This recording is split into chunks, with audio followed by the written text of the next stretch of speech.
త్రిశంకుడు కుమారుడు ఎవరు? దేవేంద్రుని రథసారథి ఎవరు? మాతలి. అర్జున్ని శపించిన అప్సరస ఎవరు? ఊర్వశి. అర్జునుడు నృత్యం, వాద్యం, గీతాలు ఎవరి దగ్గర నేర్చుకున్నాడు? చిత్రసేనుని వద్ద. అర్జునునికి కుబేరుడిచ్చిన అస్త్రం పేరు కౌబేరాస్త్రం. ఇంద్రసేన ఎవరు?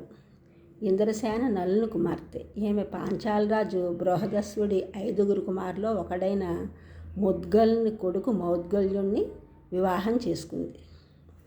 అశ్విని దేవతల పుత్రులు ఎవరు?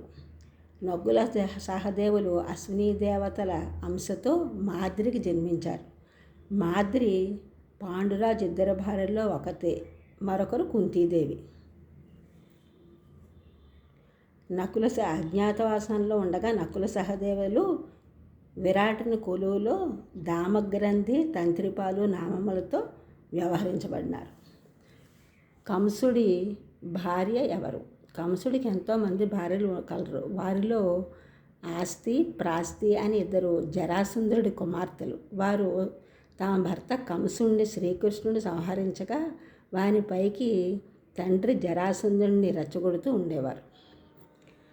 జరాసంధుని ఆప్తమిత్రులు ఎవరు? హంసుడు, డివకుడు. వీరు సాల్వదేశం రాజు బ్రహ్మదత్తుడి కుమారులు. హరిశ్చంద్రుడు స్వర్గంలో ఎందుకు ఉన్నాడు?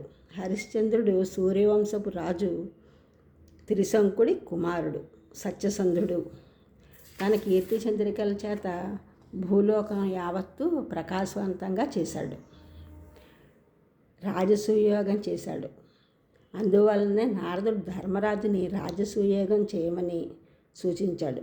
రాజులు అందరూ యమలోకంలో ఉంటే ఒక హరిశ్చంద్రుడు మాత్రం దేవేంద్రుడి దగ్గర స్వర్గంలో ఉన్నాడు.